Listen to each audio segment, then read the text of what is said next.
मैं तो खुद परेशान हो गया हूँ आप लोगों के इतने सारे डाउट्स कि नीट क्या फॉर्म हमने डाला है उसमें बहुत सारी चीज़ें अलग अलग बच्चों के डाउट आ रहे हैं। तो जब मैं खुद इतना परेशान हो गया तो मैंने सोचा, मैंने कहा यार आप कितने ज़्यादा परेशान होगे जब आपको तैयारी भी करनी है और फॉर्म को लेके भी आप ऑलरेडी परेशान हो। तो यहाँ पे मैंने एक सेपरेट वीडियो आपके लिए बना दिया है, इस वीडियो को पूरा प्रॉपर देखना, जरूर आपका भी डाउट इसमें शामिल होगा। और ऐसे 10 डाउट मैंने रखे हैं जो हर बच्चे के डाउट आ रहे हैं, चाहे वो पेपर कोड को लेके हो, रीअपियरिंग को लेके हो, सीजीपीए मार्कशीट को लेके हो, या डिफरेंट आपके मार्कशीट या डिफरेंट आपके जो डाउट्स हैं उन सबको मैंने इस वीडियो में उठाया है। वीडियो को पूरा प्रॉपर देखिएगा।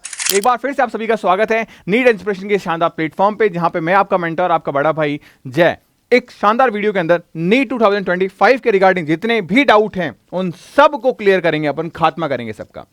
सबसे पहले आपको इस टेलीग्राम चैनल को जरूर से फॉलो कर लेना, बिकॉज अगर आप चाहते हो नीट के अंदर सिलेक्शन और नीट का बेस्ट क्वालिटी कंटेंट, तो मैं आपको यहां पे पीडीएफ नोट्स के फॉर्मेट में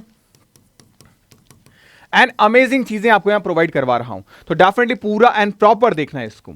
स्टार्ट करते हैं। सबसे पहले लास्ट ड्रॉप है हमारा, इस वजह से मैं परेशान हूं। लास्ट ड्रॉप 2025 का और फॉर्म के सारे डाउट 10 मिनट में खत्म करेंगे। क्यों? क्योंकि हम लास्ट ड्रॉप में किसी भी तरीके की दिक्कत पैदा नहीं करने दे सकते, अपने करियर के साथ में रिस्क नहीं ले सकते। सबसे पहले नीट के ये जो मोस्ट इंपॉर्टेंट डाउट मेरे को लगे बच्चों के, वो ये थे कि NIOS प्राइवेट कैंडिडेट एलिजिबिलिटी, क्या मैं फॉर्म भर सकता हूं, सकती हूं? रीअपियरिंग आ गया है तो मैं क्या करूं? अब एडिशनल सब्जेक्ट्स मेरे पास में PCB के अंदर या तो मैथ्स है या बायो है, तो क्या करूं? ST/SC सेंट्रल का बनाऊं या स्टेट का बनाऊं? EWS OBC सर्टिफिकेट अपडेट करवाऊं या नहीं करवाऊं? आधार कार्ड मार्कशीट, क्या इनमें नेम एड्रेसेस मैच करने जरूरी है, नहीं कर रहे हैं तो क्या करूं? एड्रेसेस प्रॉब्लम हो रही है, कहीं परमानेंट एड्रेस सेम नहीं है अपने जो अभी हाल फिलहाल का जो एड्रेस है उससे। एप्लीकेशन फॉर्म में मिस्टेक हो गई है तो मैं क्या करूं? पेपर की लैंग्वेज क्या भरनी चाहिए मुझे ताकि मेरे लिए बेनिफिशियल हो? एंड CGPA के बारे में क्या जानकारी है, क्या मुझे करना चाहिए? CGPA जो कन्वर्जन सर्टिफिकेट है वो कैसे क्या करना है? एंड पेपर के कोड को लेकर बहुत ज़्यादा मेरे से क्वेश्चन पूछे गए इन कमेंट सेक्शन के अंदर। ये 10 के 10 सवालों के जवाब मैं आपको इस वीडियो के अंदर देने वाला हूं, तो वीडियो को पूरा एंड प्रॉपर जरूर देखिएगा। सबसे पहले आते हैं हमारे मोस्ट इंपॉर्टेंट 2 क्वेश्चन पे।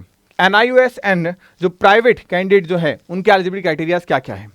तो स्टार्ट करते हैं। आप देखो, NIOS या प्राइवेट कैंडिडेट, आपको सब इतना ध्यान रखना है कि आप अगर किसी भी प्राइवेट बोर्ड से हो और आपके पास में अगर PCB फिजिक्स केमिस्ट्री बायो की मार्कशीट है और उसके अंदर आपने 50% स्कोर किया,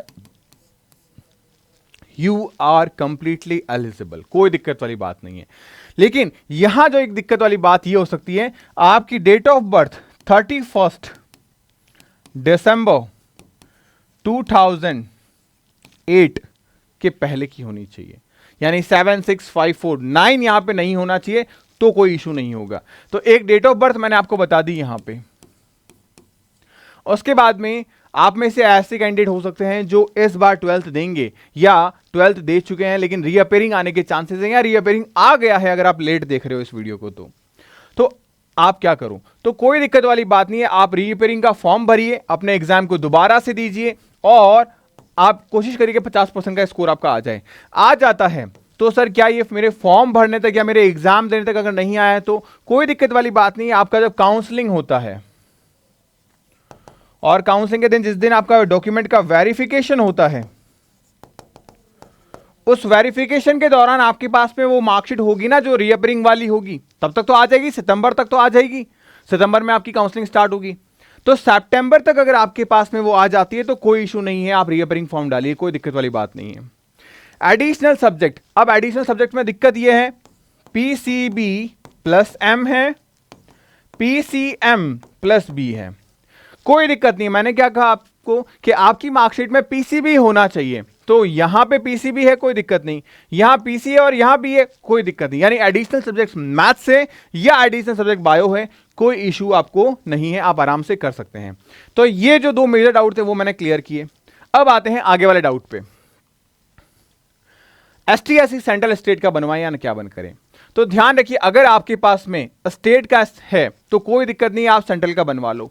बट सर अभी तो फॉर्म निकले हैं तो क्या मैं स्टेट का अपलोड कर दूं? आप आराम से स्टेट का अपलोड कर दीजिए, आप स्टेट का अपलोड कर दो। जब आपको वापस करेक्शन के लिए बोला जाएगा, देन फिर आप वहां पे सेंट्रल का डाल दीजिएगा। तो अभी आप स्टेट का डाल दीजिए, देन फिर बाद में अपडेशन पे आए तो आप सेंट्रल का डाल देना, वहां पे कोई दिक्कत नहीं होगी आपको। फिर बात करें ईडब्ल्यूएस एंड ओबीसी सर्टिफिकेशन को लेके, यहां पे भी आपका सेम चीज है, लेकिन यहां एक इंपॉर्टेंट चीज आपके लिए है कि 31 मार्च के बाद का आप बनवाइएगा ईडब्ल्यूएस। कारण क्या है, क्योंकि ईडब्ल्यूएस आपके फाइनेंशियल ईयर पे डिपेंड करता है, इस वजह से आप 31 मार्च के बाद का ईडब्ल्यूएस बनवाइएगा। अभी आप डाल दीजिए और इसको अपडेट करवा लीजिए, डॉक्यूमेंट वेरिफिकेशन के दौरान आपके काम आ जाएगा।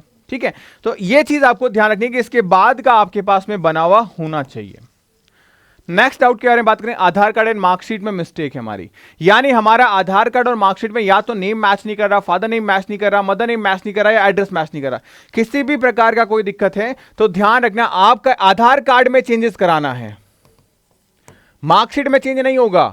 आपकी जो 10th की मार्कशीट है ना, उसके बेसिस पे आपको आधार कार्ड बनाना है, ना कि मार्कशीट में चेंज कराना है, ध्यान रखिएगा। तो यहां चेंज करा लीजिए, लेकिन भैया हम चेंज तो करा लें लेकिन एग्जाम तक चेंज नहीं हो पाया तो कोई दिक्कत नहीं है, हम यहां पे एफिडेविट बना लेंगे, तो हमारा एफिडेविट यहां बन जाएगा। भैया परमानेंट एड्रेस और जो हम अभी एट प्रेजेंट टाइम में जो प्रेजेंट एड्रेस है उसको हम सेम नहीं है, हमारा अलग अलग है। हम यूपी से हैं, हम जोधपुर रह रहे हैं, हम बिहार से हैं, हम कोटा रह रहे हैं, हम केरला से हैं, कोटा में तैयारी कर रहे हैं, कोई दिक्कत नहीं है। आपसे परमानेंट एड्रेस पहली बात तो पूछा क्यों जा रहा है, सबसे अगर आप ये लॉजिक समझ गए तो आप अपने आप से आइडेंटिफाई कर लोगे। आपका एड्रेस परमानेंट वाला और एक है प्रेजेंट वाला, ये पूछने का कारण क्या है, ये पूछ सिर्फ इसलिए रहा है कि आप जो एग्जाम दोगे उस एग्जाम का सेंटर कहां देना है। अगर आप परमानेंट एड्रेस और अपना प्रेजेंट एड्रेस सेम भी डाल दोगे तब भी कोई दिक्कत नहीं, आपका एग्जाम सेंटर वहीं आ जाएगा। लेकिन अगर आपने प्रेजेंट एड्रेस डाला है और वो कुछ और है और साथ में इस प्रेजेंट एड्रेस का प्रूफ भी डाला है, अब प्रेजेंट एड्रेस हो सकता है आपका खुद का घर हो सकता है आप रेंट पे रह रहे हो, तो कोई दिक्कत नहीं। आप अगर रेंट पे रह रहे हैं तो जो ओनर होता है, लैंड ओनर होता है, उनके इलेक्ट्रिसिटी बिल उठा लीजिए, या आपका रेंट एग्रीमेंट हो वहां ले लो, वो अपलोड कर देना। इस वजह से उन्हें भी वेरीफाई हो जाएगा कि आप यहीं के अभी प्रेजेंट निवासी हैं, तो आपका एग्जाम सेंटर ये ना देखे वो ये दे देंगे। और अगर आपको अपना एग्जाम सेंटर आपके घर पे ही चाहिए तो आप अब डिसाइड करो आपको एग्जाम सेंटर कहां चाहिए, उसके हिसाब से आप एड्रेस डाल देना, कोई दिक्कत नहीं, आपके घर पे कोई नहीं आने वाला। तो बस ये एग्जाम सेंटर को लेकर डेटा पूछा गया है, तो आप जो भी आपका एग्जाम सेंटर आप लेना चाहते हैं वहां आप वो एड्रेस डाल दीजिए। अगर आप चाहते हैं कि मैं घर पे ही रहना चाहता हूं लेकिन मैं कोटा हूं अभी, तो दोनों जगह आप अपने घर का एड्रेस डाल दो, कोई दिक्कत नहीं है। ठीक है, उसके बाद में एप्लीकेशन फॉर्म में मिस्टेक हो गई है। एप्लीकेशन फॉर्म के अंदर अगर कुछ मिस्टेक हो गई है तो कोई दिक्कत वाली बात नहीं है। पहली चीज तो यह कि करेक्शन विंडो ओपन होगी, तो करेक्शन विंडो ओपन होगी तो उस दौरान आप क्या करिएगा, सारी चीजें फिल के वापस चेंज कर लीजिएगा। लेकिन भैया हर चीज का चेंज करने का ऑप्शन तो आता ही नहीं है, बात तो बिल्कुल सही है, तो क्या करें, तब भी आपको परेशान नहीं होना है, हमारा काम हम एफिडेविट से करवा लेंगे कि हमारी मिस्टेक हो गई थी और इसको चेंज का कोई ऑप्शन नहीं था, तो जब हम डॉक्यूमेंट वेरिफिकेशन करवाएंगे उस वक्त एफिडेविट हमारे काम आ जाएगा। ठीक है, तो परेशान नहीं होना है, एग्जाम की तैयारी करनी है बस।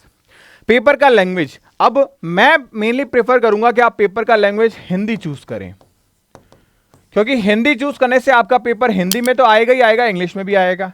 इससे बेनिफिट क्या है, इससे हिंदी मीडियम वालों को तो बेनिफिट हिंदी करना ही है, इंग्लिश मीडियम वालों को बेनिफिट ये होता है कि कई बार एग्जाम में ऑप्शन हिंदी के कंपैरिजन में थोड़े इजी रहते हैं।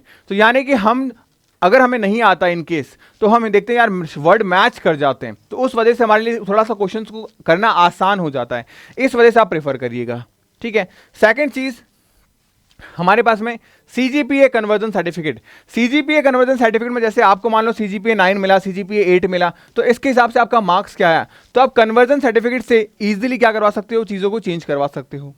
एंड 10 हमारे पास है पेपर कोड। अब पेपर कोड क्या है, मतलब ये जो कोड है वो क्यों आ रहे हैं, इनके बारे में अगर बात करें मैं, ठीक है, तो ध्यान रखिएगा यहां पे कोड को लेके भी आपको परेशान नहीं होना है। सिंपली आप जो एनआरआई वाला चीज है उसको हटा के आप बाकी किसी भी चीज को फिल कर सकते हैं, बिकॉज ये डेटा कलेक्शन के लिए किया गया है ओनली, क्योंकि एनटीए एक गवर्नमेंट ऑर्गेनाइजेशन बॉडी है जो हर तरीके का डेटा कलेक्ट करना चाहती है ताकि वो बच्चों को सेग्रीगेट कर पाए।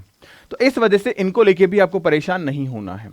तो I think most of the जो आपके डाउट थे वो मैंने क्लियर कर दिए हैं इस छोटे से वीडियो के अंदर। एंड फर्दर भी मैं आपकी वीडियोस लेके आता रहूंगा, तो वीडियोस को लाइक करिएगा, चैनल को सब्सक्राइब करिएगा, बिकॉज बहुत सारे अमेजिंग सेशंस मैं यहाँ पे आपके चैनल पे लेके आता रहूंगा। तो आप सब्सक्राइब बटन पर क्लिक करके नीट इंस्पिरेशन को और भी ज्यादा मोटिवेट करिए और आप खुद अपने एंट्रेंस एग्जामिनेशन के लिए सेल्फ बिलीव के अंदर आके अपने एग्जाम को क्रैक करने के लिए जो 90 डेज टू 100 डेज बचे हैं, इसके लिए अगर आप प्रिपरेशन कर रहे हो तो मुझे भी सजेशन जरूर दीजिएगा कि आप सेपरेटली पहला वीडियो किस पे चाहते हैं, फिजिक्स पे, केमिस्ट्री पे या बायो पे। तो जो मैंने अपनी लाइफ में चीजें की है वो मैं आपके साथ शेयर करूंगा किस तरीके से आप अपने एग्जाम को क्रैक कर सकते हैं। तो bye bye, take care, stay happy, stay healthy.